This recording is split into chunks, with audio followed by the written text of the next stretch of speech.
Yo, what's up my beautiful people? So in this video, we're gonna talk about the web development roadmap in 2020. How can you become a web developer? The instructors for this video will be me, Kazi, and of course we're gonna also have Jakob. So it's gonna be Jakob and me, and Jakob is now part of Clever Programmer. So you guys are gonna get to see his beautiful face a lot more on this channel, along with Naz. We're gonna have a lot of new content creators on this. Awesome. So let's just jump right into the meat and potatoes of this thing. Here's what we're going to be covering in this. How much earning potential you have if you become a web developer, even in this time of crisis, right? Either you can see this as time of crisis with this whole coronavirus situation going on, or you could see it as an opportunity. We're going to cover the popular web dev stacks and top tier companies like Facebook, Uber, Airbnb, and Pinterest. This is something cool that Jakob and I work on because nobody in their web developer videos actually talks about the tech stacks these biggest companies are using. So we're going to actually provide you a breakdown of the tech stacks. And then no matter really which route you want to take, you want to become a front-end developer, a back-end developer, or a full-stack developer, this video has you covered, as well as how you can actually make an income from it. So you get to choose your path, okay? Front end, back end, full stack. So think of yourself as one of those like video game characters where you get to choose, choose your own adventure. And then the examples of learning paths, we're going to provide you with them as well that show you how you can become a successful web developer in 2020. Now, before I continue, I do want to let you know that everything that we'll be covering in here and then some is covered in our course called Profit with JavaScript. It's an awesome JavaScript training program. It's 15 weeks long and it takes you from complete beginner to mastery. And the goal really with this program is to help you make a $5K a month or more as a developer. I know that's a very ambitious goal, but we have a lot of community support around this product. And you also have weekly live training. So you get 4 monthly live training calls with Naz, who's the instructor for this program. And then just the overall program is awesome. If you just click the link in the description below, you'll get to see what I'm talking about. With that said, let's jump right into this. At this point, I'm going to let Jakob take it over and let you know what is the opportunity to become a web developer in 2020 and beyond. Yo, how it's going? Jakob here. So let me take over from here. Thanks, Kazi. Why should you become a web developer? Here are the facts, guys. So as you can see here, especially in 2020, I mean, the trend is going high, all right? It's going up. From 2014 to there are predictions that there will be 27% growth in the web development profession, okay? So yeah, the growth is much faster than an average occupation, and demand is also growing in popularity. So as I said, here are the facts, and let's go further. So why should we become web developer?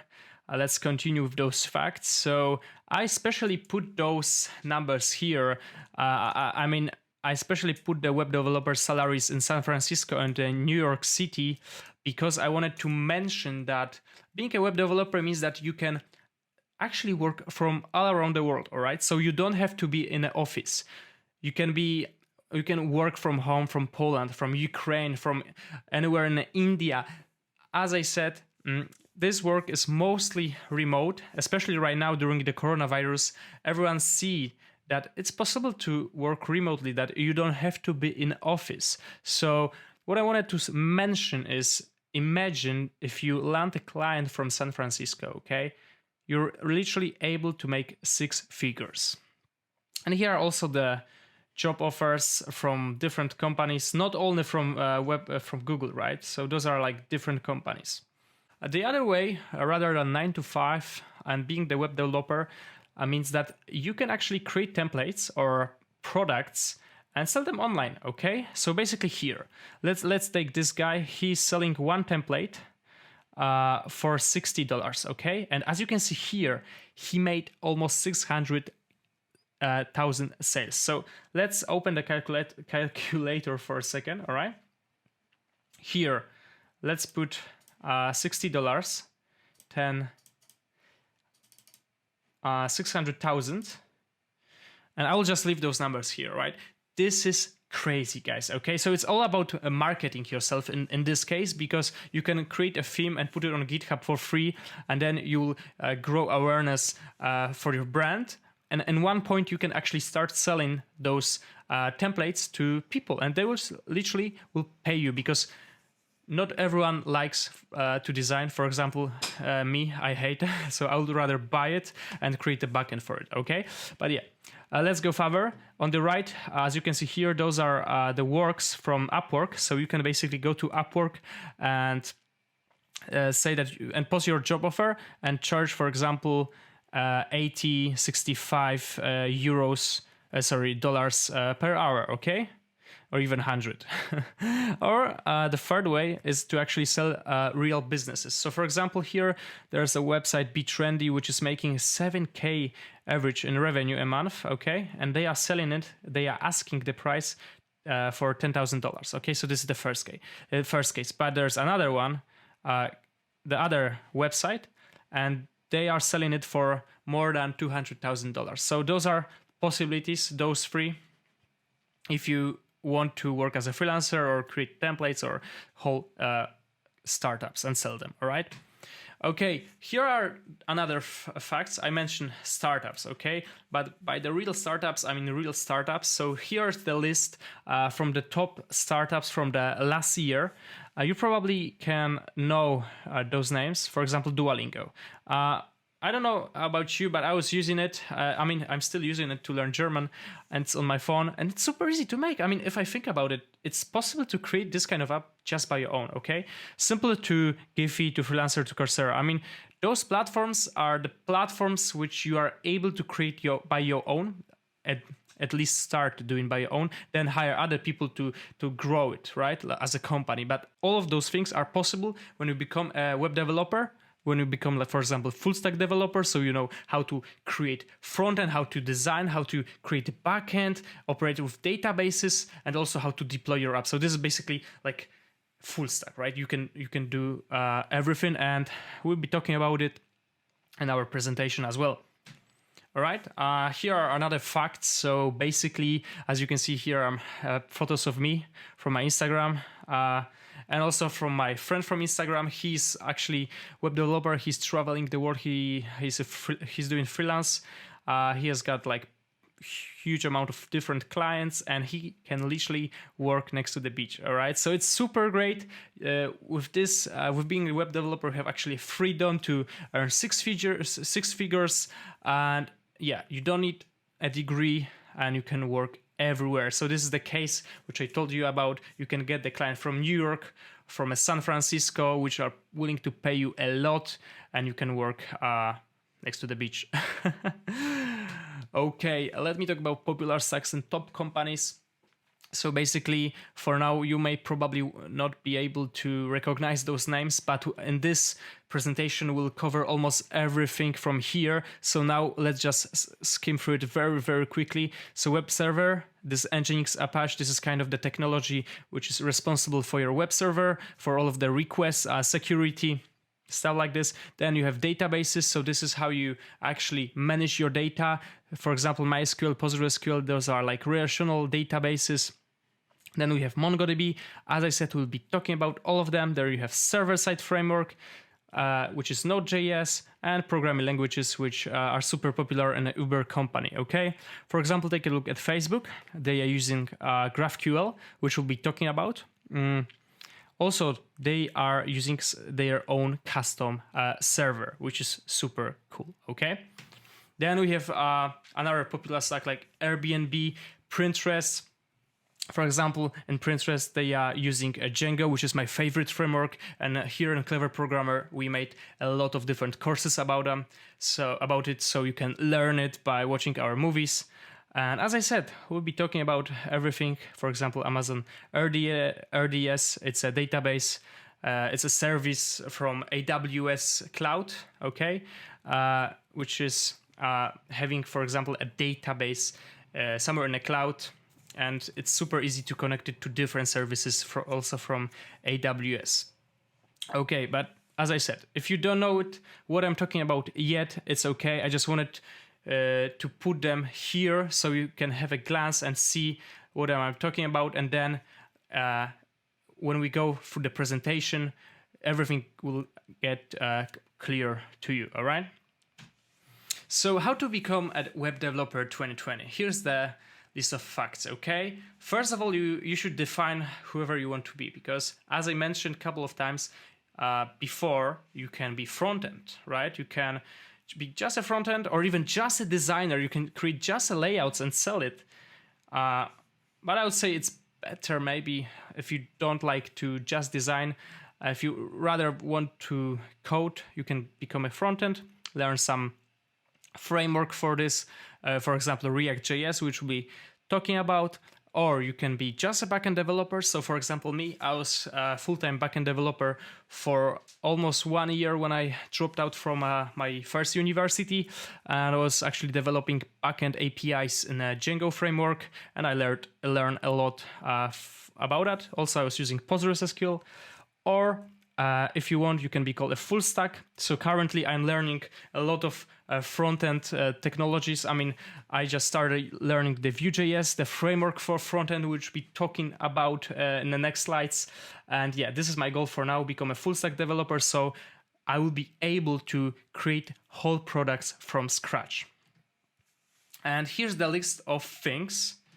But yeah, chill out, guys. We'll go through all of those things simply in this presentation, but I just wanted to mention that all of them you literally learn by doing. So you don't have to like start from them, okay? So you can, for example, learn HTML, CSS, JavaScript, and then as you'll be developing your first websites, you'll start learning about Git version control, okay? So if you want to if you want to have access to history of your code, then you will learn, what is it, Git version control? So I can back to the code which I created like 2 days ago, okay? Then you'll go through basic terminal usage. So for example, you create some server in a Node.js, you'll start your server, and you'll be able to actually see your website running in a browser, okay? Then you, of course, learn like stuff like design, which is optional because you can download some templates and just mess around with it. Or you can, for example, use software as a Figma or Adobe XD and design your stuff from scratch. Then you'll see what is GitHub, which is Git version control, but in the cloud. All right, so you can share your projects, or you can create open source projects, which are free, which are free projects, which you can collaborate with developers all around the world. Then you have SSH, HTTP, HTTPS, and APIs and design patterns. As again, we will be talking about them, so no worries. And here's Kazi. All right, great. Thanks, Jacob, for letting me take the stand once again. So guys, in terms of code editor, just pick one. There are all these wars on which one is the best. It doesn't matter. Pick an editor and get to freaking coding, okay? Visual Studio Code is my favorite. I also like Atom and Sublime, but nowadays Visual Studio Code is my choice. I highly recommend it. Just get that, forget about everything else, okay? Visual Studio Code allows you to have install packages in there very easily. It has Vim integration if you want it. It's the most beautiful, it's the most user-friendly, and it's just awesome. It has it's completely free, so that's what I recommend. Now, front-end development in 3 words to make it extremely simplified is HTML, CSS, and JavaScript. All right. So here's an example of what HTML does. So HTML doesn't make you make a website that looks very pretty, but it lets you make a basic website. So you know those websites with a lot of those boring professors, they'll like put up their curriculum for CS 120 or whatever, right? Old school websites. That's what you can make with just pure HTML. So here's an example of code on the left-hand side, along with what that actually looks like on the right-hand side. Here's an example of what CSS would do. So CSS then starts to make things more beautiful. I mean, I know it doesn't look very beautiful, but just think about the fact that there's different colors here and there's a background here, which wasn't there in just pure HTML. So here's an example of the code on the left-hand side. And then on the right-hand side, we have an example of what that actually makes it look like. And then when it comes to CSS, of course, there's a lot for you to learn. So there's the basics. You got to learn the syntax, the color, the list, the tables. And then there are box models. And of course, then it gets very complex with things like Flexbox and all the other things. I mean, you get pretty damn advanced in CSS and animations and things of that nature.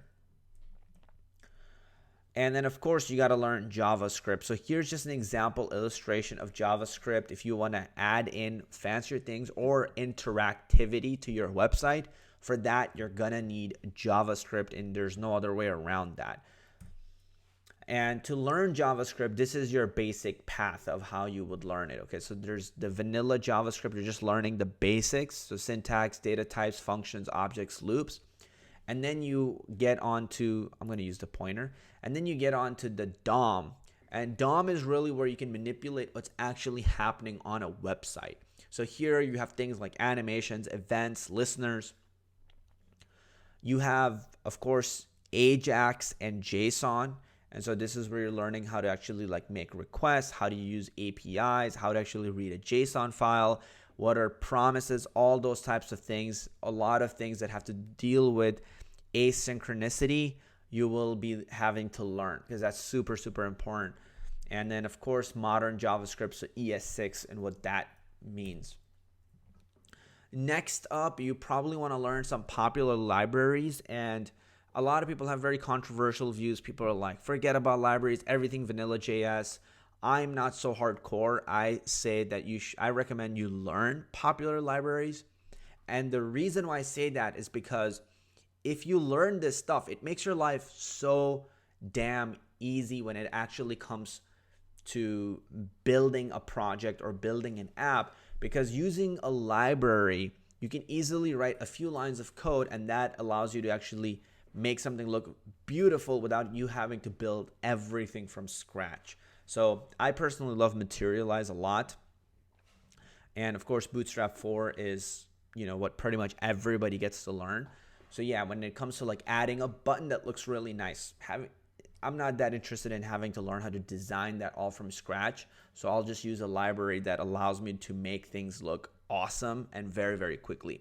Here's an example of what Bootstrap 4 would do, right? So if you write these 3 lines of code right here that we have available for you, it's gonna make these buttons. So you see these buttons come already nicely rounded corners. They look good. The text is centered.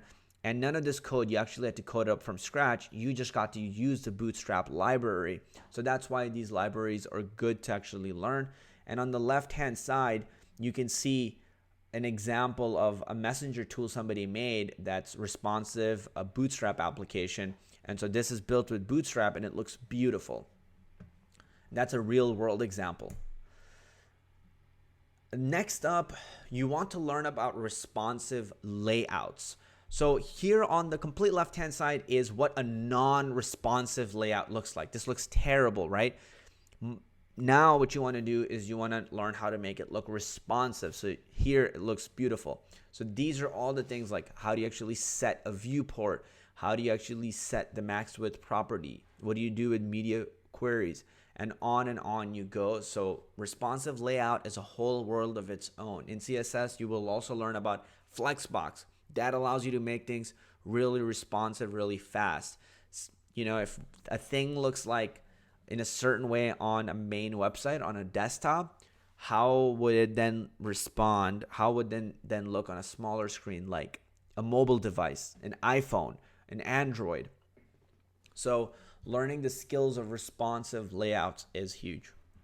Next, let's talk about dev tools. So here is an example of a Chrome dev tools, and Chrome dev tools allow you to really dig deep into a page and like be able to debug it, be able to change it on the fly, add different colors to it on the fly, check the styling, fix any problems, look at what's going on through the network tab or the performance tab. You can also do console logging, so you can like write code in there and check it. So this is one of the most important tools as a developer you have to learn. And here's an example, right? So on the right-hand side, you can actually see that we're hovering over this histogram average bar with a height of 100%. So it's probably this histogram, one of these histogram bars right over here, maybe even this big one. Okay, so this is what you can do with dev tools and and a lot, but this is something you have to absolutely learn. So if you're watching this video right now, what I recommend is you take notes and write this down, and even go back and take notes of things if you didn't, because this will allow you to actually create a step-by-step path to becoming a full stack developer, a front-end developer, a back-end developer, because we're step-by-step laying out all the tools and all the technologies that you need to learn with coding to actually be able to get these skills, so then you can actually get a job or become highly valuable in the job market. Next up is you gotta master the command line. There's no other way around it. So whenever we think of the word command line, we imagine a hacker on a freaking black screen with the green text and you're writing stuff. And that's honestly what it's kind of like. Most people want to run away from command line because it seems intimidating. There's not an amazing GUI there, and it can be confusing, but you have to learn this. A lot of bad developers that I see try to skip this, and then they lack really fundamental skills and they can never learn them later. Maybe then they can't learn how to host websites online, or they can't learn how to problem solve or really debug things accurately because they have no power over the command line and they're very helpless. So this is one of those areas you just have to master. And if you're like me, you'll kind of learn to love it after, getting used to this. After command lines, I highly recommend you learn algorithms. So you can go and learn algorithms and practice them on different websites like LeetCode or HackerRank. And algorithms are really, they give you the problem solving skills, right? So algorithms help you become a great problem solver. And remember, problem solving skills will make you a better developer and help you get a software developer job. So a lot of the interviews, they come down to whiteboarding a solution or them asking you to solve some kind of challenge or a problem. So you don't want to just be a developer that can make things look pretty. You want to be a developer that can actually solve real world problems. And when people pose them, you should be able to come up with some kind of solution. And algorithms are really what are the things that are going to make you a great developer. You can add features to an app or debug and see what's going on with somebody's code. And this is, for me, I don't think there's any substitute for this. This is something that's very fundamental that you should spend quite a bit of time learning. I would imagine you should spend at least 50 to 100 hours just in algorithms alone, solving challenges, if not more. And you should do this consistently and become better. This will just make you a better developer, and everything that you can do, you'll be able to do it better when you actually learn how to solve problems and make things actually really effective. Next up, you should learn how to SSH. So this is basically the ability that allows you to log into someone else's computer anywhere on the planet. So, and this is a popular networking concept that every web developer should know. And why this is also useful is later when you want to learn how to host your web apps online, a lot of the times you're going to learn how to SSH into, tools like Docker or AWS or even sometimes Heroku. So SSH is something that you should put on your list of things to learn on your path. And then next up, you should learn how to deploy your static websites. So these are not your dynamic web apps, but your basic static website. So what does that mean? If you make a portfolio website, you should learn how to host that up online. And you can use tools like GitHub Pages or Netlify to actually be able to host them. And then you have to also know about a few different things like domain registration, static hosting, SSL certificates, and FTP. And you can use services like Namecheap to get a domain or Google Domains to get a domain. And SSL really is for example, if you go to a website and you see something is HTTP and not HTTPS, right? HTTPS is secure, and HTTP might not be that secure. And if you go on websites on Chrome or Safari, even on the top left-hand side, sometimes you'll see that icon that says secure or not secure. And SSL allows you to do that. So these are really the skills you should be learning at this point. So if you make a basic website with HTML, CSS, and JavaScript using Bootstrap and all these different things, you now want to be able to host that online. You want to be able to, people should be able to go to like, jakeportfolio.com and be able to see your portfolio. Next up, one of the most confusing things that for most developers it is to learn, but absolutely fundamental. It makes you a beast, in my opinion, if you learn it. It's so freaking valuable. It's learning Git version control. Now, a lot of people will confuse Git with GitHub. How I think of version control is it's time machine, okay? So if you look at this graph here, if you look at this chart here or this image, if you've never used Git, this will make zero sense to you. This will make no sense. But how I can describe this to you is forget about that image and just think about a time machine. And what that allows you to do is if you're building an application, let's say you built version 3, and then when you go on to version 4 and now everything breaks, this time machine allows you to go back to version 3 or version 3.5 or version 2 when things were back to normal. So, this is version 3. It's almost like a video game, right? A memory card, if you want to think about it, you can save. It allows you to basically make saves on your project, and then you can go back in time by just typing in like one line. It allows you to go back in time at any point. And generally when you're doing Git, how I do them is every time I make a new feature, I make a new Git commit with that. So for example, say you built an app and this is version 1 and it's just local on your computer. Okay, so this is where I'm hovering over. Then let's say the next thing you did on that app was this commit, which now added the feature of making your app go online. So that was the second thing you added.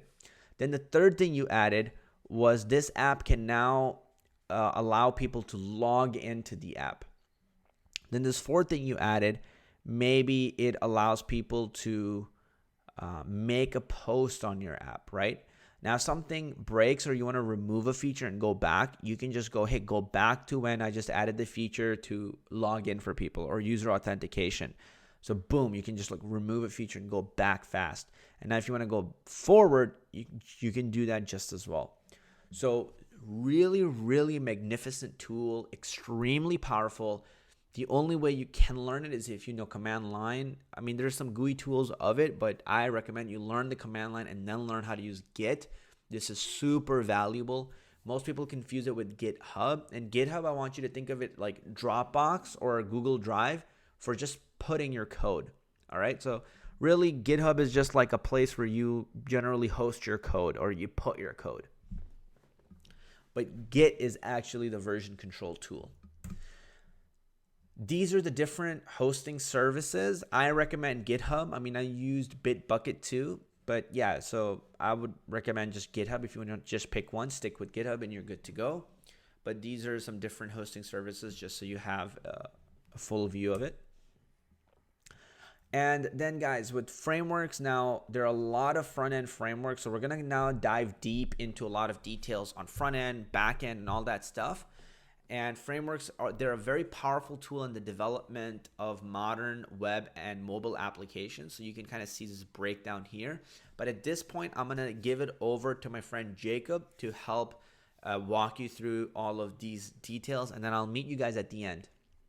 All right, let me talk about the top 3 front-end frameworks right now. So as you could see the slide before, React.js was on the first place. Then we had the Vue.js and AngularJS, but it wasn't always like that. And yeah, let me talk about pros and cons on all of them, and let me go through them. So let's start with the Vue.js, which is the youngest of all 3. Basically, Vue.js was created just by one person, but people started to liking it, all right? So right now it has a huge community, it has a huge amount of stars on GitHub, and it's one of the, actually it's the easiest framework for all of them to start learning. And this is also which I choose to start with my front-end journey. I mean, the full stack journey, I decided to pick the Vue.js. So basically it's a component-based and visual DOM, which makes it very fast. So what does it mean? Component-based, it's created by components. Like all of them are created by components. So basically you create your app from kind of the blocks. All right, so you create one block and you can reuse it multiple times. So you don't have to copy and paste your code multiple times in a code. So Vue is the easiest to start. It has simple syntax. It's super beginner friendly. As I mentioned, the community is growing from year to year, but one of the cons is actually that it's not the best for complex projects. Okay, so if you decide to create a light project, it's great. And also this framework is the lightest of, actually it doesn't have that much size as AngularJS or React.js. It's super light. And popular companies which are using this framework are, for example, GitLab, Alibaba, Xiaomi, 9gag. And also one of the cons is that it's not maintained by one of the popular companies, right, like Google or Facebook when it comes to this. But it's not a problem because it has great community. Then let's jump to the AngularJS, which is, I would say, super hard to learn. All right, so it's the hardest to learn. It's come from Angular in the beginning is with Angular, and now we've also AngularJS. It's created by Google developers, and unlike React, it has a two-way data binding. Okay, it's also component-based framework. It has super strong community. It's actually simple for one-page apps. I mean, it's the hardest to learn, but to create a single app, it's okay. And it's actually also very good for huge projects. Okay, so for example, banks are using this framework. Okay, so as I said, yeah, also Google. So from popular companies, Google use this, Xbox, BMW. It also has model view controller architecture. Okay, then we have the React.js, which is number one in popularity. A lot of people actually starts with React. It's not that easy as Vue.js, but it's also user-friendly. React has a lot of different tutorials, huge community. It's maintained by Facebook. So basically, the funny story, it was created by one of the Facebook developers, Jordan Woki. He created it because Facebook was growing so fast, its network was growing so fast that they needed something to manage that, and React.js actually is perfect to do that, okay? And it's used also not only by Facebook, but it's used by Netflix, New York Times, Yahoo, Uber, PayPal, as we've seen in the beginning, okay? Now let me talk about the state management. So basically, there are frameworks for frameworks. So for top three of our frameworks, for React, Vue, and for Angular, we have Redux for React, or we can also use React hooks and context API. Those both, they are working the same as the Redux, or almost the same, as I was reading different articles online. For Vue, we have Vue.js, which I'm currently learning, and also for Angular, we have NGRX. Okay, and now let me talk to you what is actually state management. So basically, and you have like a larger apps, and if you want to share your application with multiple components, it's much easier to do that. And you don't have to, for example, ask API multiple times from different places for data. You can do it once, and then you can just pass it through different components, all right? Because of the state management. So normally, without state management, for example, Vue.js, when you create components under components, you have tree structures, okay? And let's say that on a one branch here, wait, can you see me? Yeah, on a one branch here, you have data, and you want to pass it here, all right? So in order to do that, you'd have to climb to the root and then pass it down. And with the state management, you're actually able to do that without it, okay? It also provides some features such as zero config time travel, and it's super easy to debug application with the state management such as Vue.js, okay? All right, let me talk right now about static site generators, and mostly I'll talk about the Gatsby, which is run by with React.js. It's actually super cool to use static site generators in 2020 because, first of all, they are super fast. So basically, everything which is running are static websites, which means it's generated HTML, CSS, JS. So you don't have to run everything on a server, which means it's also super secure. because whenever someone hacks your websites, there won't be done like any serious damage, right? For example, hacker won't get your data, won't get your credit cards. Okay, they have great CEO, which means they'll be ranked very high on Google. Static websites also means that they'll be static, but also it does mean they won't be dynamic. Okay, they will be dynamic and they will have integration with APIs and stuff like this. For example, the one of the most popular websites which is created on Gatsby.js is reactjs.org, the React main website. But I also saw some online stores and stuff like that. So basically, it's created by Node.js on your computer. So first of all, you run the Node.js and it generates all of the content for a Gatsby.js, and then you serve everything which is served are in the end static websites. Okay, Gatsby.js also use query language GraphQL, which we'll be talking about in the next slides.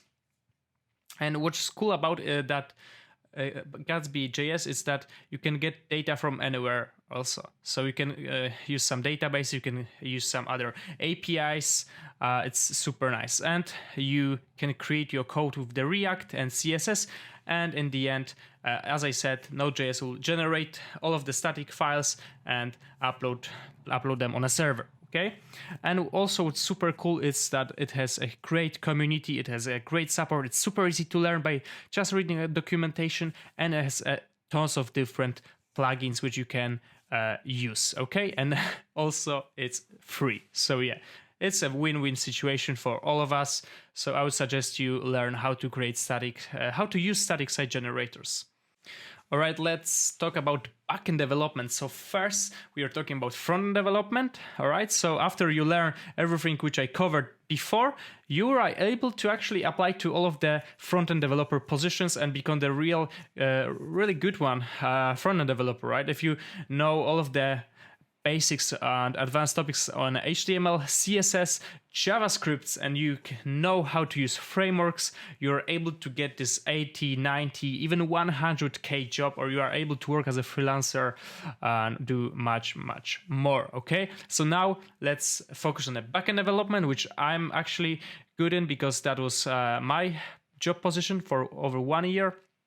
So here are the languages which you can use for it. Okay, Elixir, Scala, Haskell, Java, Python, Ruby, PHP, Node.js, and .NET. All right, what is super cool about Node.js? It's run by a JavaScript, so it's basically you can kill two birds with one stone, because once you learn JavaScript, it will be also super easy for you to learn Node.js. And now let's talk about best backend frameworks. So first, for Haskell, let me just get a pointer, is Yesod. I'm not sure if I'm pronouncing good. Then for Java, we have Spring, which I tried to work for a while, but I didn't really like Java, so I very quickly actually jumped to the Django, which is my favorite backend framework. Or Flask, which is, I would say, Flask is for light application, Django is for more a complex application, for a huge business solution. So for example, Instagram is run by a Django framework, okay? And Django is also cool because you can create a full stack application, okay?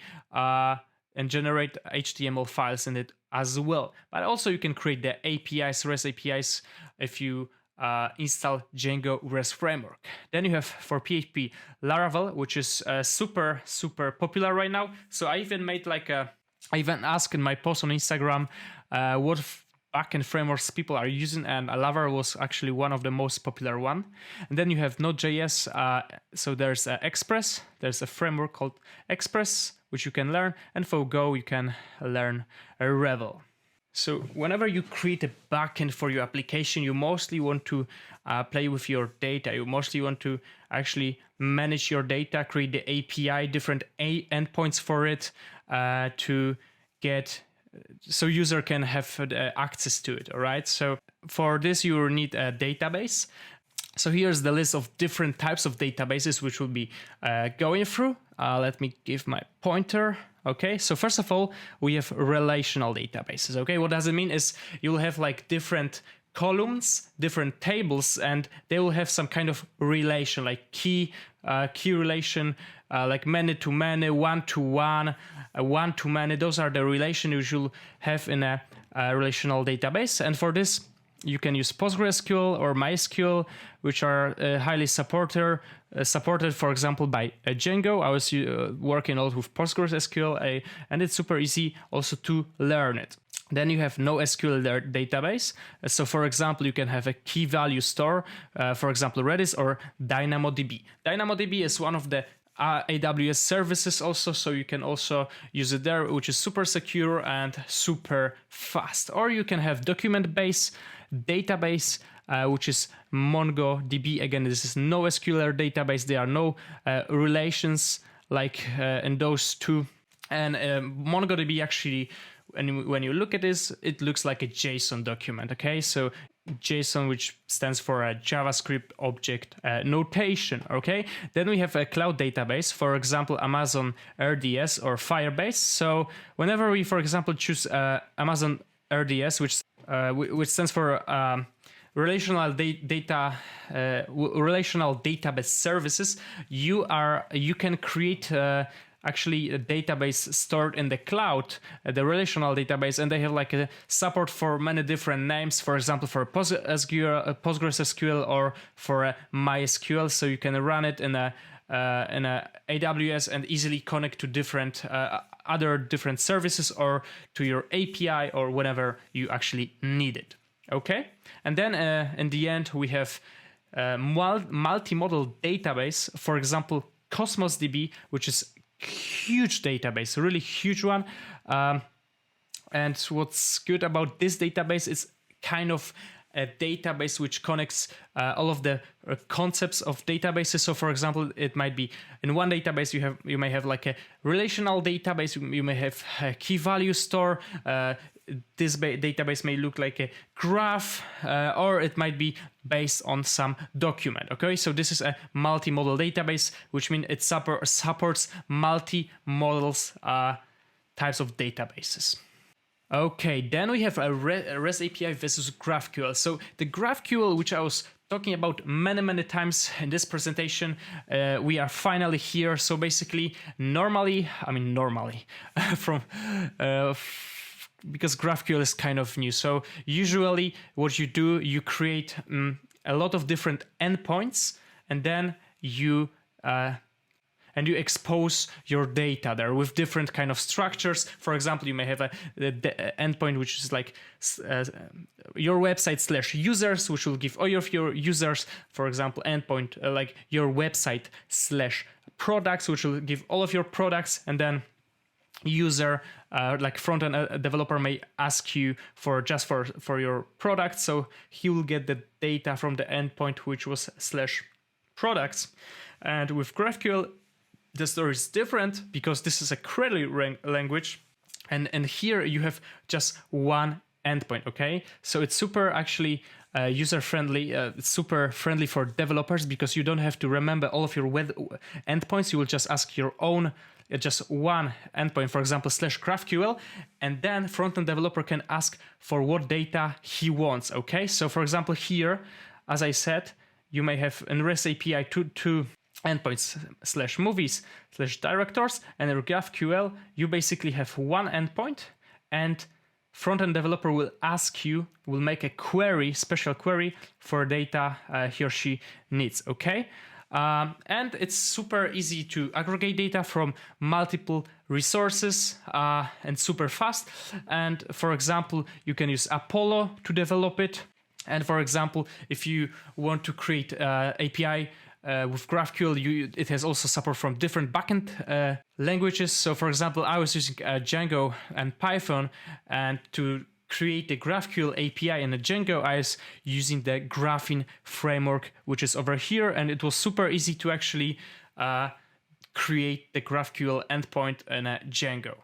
And for example, many different companies are actually using GraphQL GraphQL. For example, when I was scraping Instagram, I was actually doing requests to Facebook API, which is actually run by GraphQL, and I was actually trying to create my own queries to access to to its data. If you go to Facebook for developers, then you'll have access to a GraphQL API and you can actually play around by your own. So we are here. Finally, we covered front-end, back-end, data, and in this point, when you learn how to create, how to use those three, you become a full stack developer. And full stack developers are able to create whole products from scratch till the end, okay? And they are earning a lot of money, for sure 6 figures.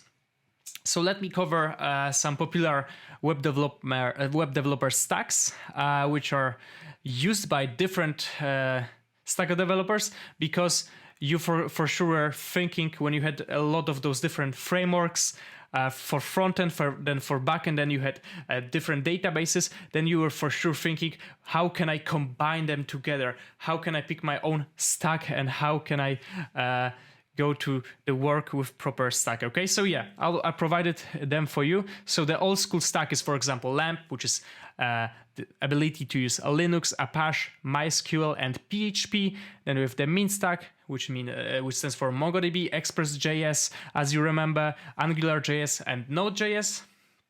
This is the Jog stack. Then you have Java Spring. It's the lightweight stack. Mern, which is super popular nowadays. It's MongoDB, Express, React, and Node.js. And then from less popular, for example, you have just Ruby on Rails and Maven, or whatever, how to spell it. It's the same as here, but instead you are using the Vue.js, okay? So with this kind of stacks, you're able to get super highly paid positions in popular companies. And now we have the end element, which is DevOps. So we can actually become just a DevOps, but first of all, I would suggest still to learn all of the technologies which I mentioned before, or you can learn DevOps skills, and then you're actually able to first create the whole product from scratch, from zero, like design it, code it, create backend for it, connect frontend and backend together, operate on a data from the database, connect database to the backend, and in the end, you can deploy everything, but much more. So basically, what DevOps do, they first of all, like how to become a DevOps. So first of all, you have to become a Linux master. I would say you should be really familiar with SSH, which we mentioned before, command line, some bash scripts, so you are able to create bash scripts and automate some processes. For example, you can create bash scripts, which is deploying your app, which is installing the virtual environment, running the automated tests, and much more. So you really want to learn how to use Linux servers. All right. Then you should know what's a proxy server and web server. So for example, Nginx is one of the examples, or we also mentioned before the Apache. But Nginx is super powerful and super popular right now, and actually easy to use. So what's the proxy server such as Nginx does? So basically it's a gateway between your application and the internet, okay? So it's in the middle.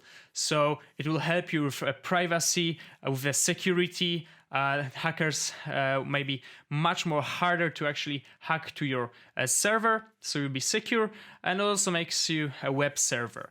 So for example, you can deploy your Django app and run it through the Nginx.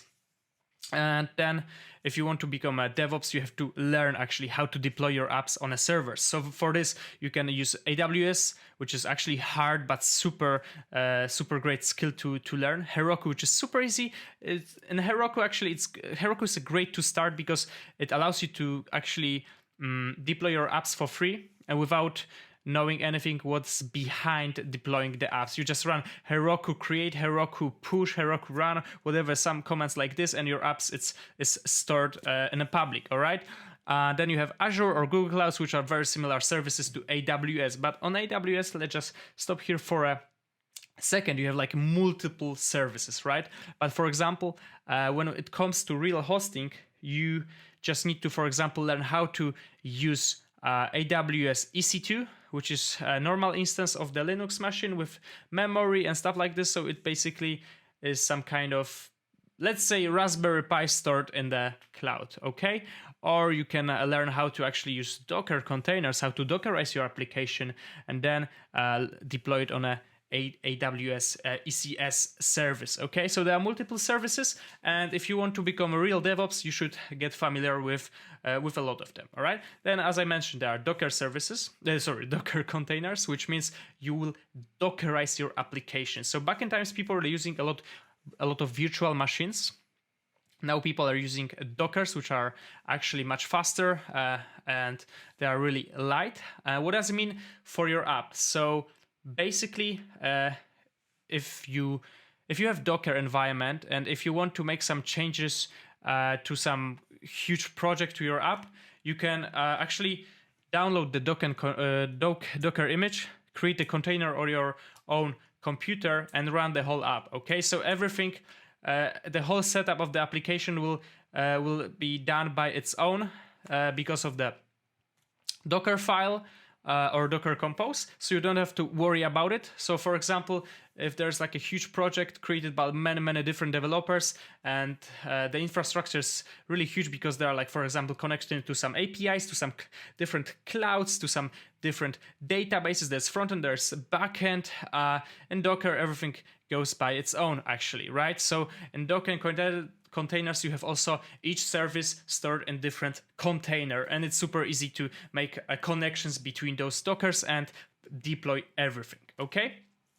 And then in the end, we have automated testing, CI/CD, which stands for continuous integration, continuous deployment. So you want to get familiar also with those terms because with them, you are making sure that your app won't crash. So what does it mean? If you create a lot of different tests and if you automate them, whenever you make new changes, for example, in your Git repository, when you create a new feature, for example, some new field to users, and you're going to merge it to the master and then publish it, deploy it, you want to also run tests to make sure that everything goes without any problems, right? So normally you do it, as I mentioned, those steps manually, but with CI/CD and automated tests, everything is automatic, all right? So basically what is going to happen is you'll run some pipeline, which is going to check your merge requests, and if this is green, if also other developers will make a code review for your merge request, then you are able to merge your code to the master, and it will automatically deploy the current version of your app on a server, and also it will be covered by your tests, so you'll be pretty sure that your app won't crash. All right, so that was the end step of the whole journey of becoming a web developer, or even more, because with this knowledge you can literally create your new startups, your new companies, okay? And in the summary, we can go very quickly through all of the points which we talked about. So yeah, as we mentioned, you can become front-end, or you can become back-end developer, or you can combine those forces together and then become a full-stack developer. And then you have also the DevOps path, and basically those two, I would say, comes together, because whenever you become a full-stack developer, in one point you really want to deploy your application, you want to put them live, you want to share them with other users, show them your friends, so you'll in some point learn those DevOps skills. But yeah, as I mentioned, you can also become just a professional DevOps and maintain all of the code created by other developers, deploy it, fix some features, check just making sure that everything works smoothly. So those are all of the paths and all of the technologies you can pick in 2020. And now we'll go back to Kazi. Once you get the front end, back end skills and the DevOps skills, now you're really a solid developer, and you're very valuable in the job market. Now, look, all of these skills that we've talked about, if you want to be able to develop these skills from scratch, even if you're a complete beginner, and you want to then learn how to master it, you want to go deep into like the front end skills and the back end skills and build applications, we do that in this Profit with JavaScript course. If you want to learn how to then host your apps online using back-end tools like Node.js, we do that in Profit with JavaScript course. If you want to learn how do you make a blog app or a Twitter app or a Google Maps app, we do that in this course. And if you want to learn advanced skills like wireframing, how do you wireframe a project? How do you roadmap a project before you do it? We do that in Profit with JavaScript. And of course, if you want to learn how to make money from coding, how do you actually get clients? How do you get freelance work? Or how do you get a full-time job as a developer? We do that in this course, Profit with JavaScript. So at this point, what I highly recommend is if you got value out of watching this video and you now actually want to deep dive and turn this into a real career and you want to become either a front-end, back-end, or a full-stack developer, I would highly recommend that you click the link in the description below or go to cleverprogrammer.com/JavaScript and consider joining this program. And this program will absolutely blow your mind. Some people have said that this is worth more than a coding bootcamp that they took, which they paid $10,000 for. And it's not $10,000. It's way, way, way less. It's at a fraction of a price. Plus, you will get tons of community support, guys, and you will get weekly coaching calls, group coaching calls, and we have a lot of support there. So it's really like, think of it in an online coding bootcamp, but for a fraction of a price. So thanks so much, guys. Much love. Thank you for watching. And as always, I'll see you guys in the next video. So you want to become a JavaScript developer. Here's a list of facts. 1, I just dropped the best JavaScript course on the planet. That's it. Wait, who are you? Let me explain. Who am I? I'm Rafi Kazi. Done a few things. I was making 6 figures as a freelance developer at 21 years old, hit $1 million in revenue at 25, traveled the world, taught hundreds of thousands of students to code, and my programming courses are ranking #1 on YouTube. So what's in this JavaScript course? Listen up. You're going to be learning the basics of JavaScript. You're going to be learning advanced object-oriented programming, DOM, GitHub, Visual Studio Code, command line, version control, AJAX, JSON, API, ES6. But I know you ain't here for that, buddy. Blackjack, Twitter clone, Google Maps project, $5,700 Upwork project, 15 modules, 30 hours of video content, data science visualizations, modern portfolio, how to get a job at FANG, how to profit with JavaScript, and we're gonna build an Iron Man suit. Wait, what? Let's talk results. 1, Rob, freelancer, now traveling with his kids. 2, Afreen, saved their company $20,000. 3, Nazar landed a $110,000 contract. Results? Yeah, we got results. We got a 30-day money-back guarantee. You join the course, you don't like it, on the 29th day, 23rd hour, and 59th minute, you can return it, no questions asked. Alright, so we both know coding is hard. I mean, you can see me staring out the window here, scratching my head. But anyways, if you want to make a profit as a JavaScript developer like so many others have, look, I know how to get there. So please give me the privilege to mentor you. It's time for you to profit with JavaScript.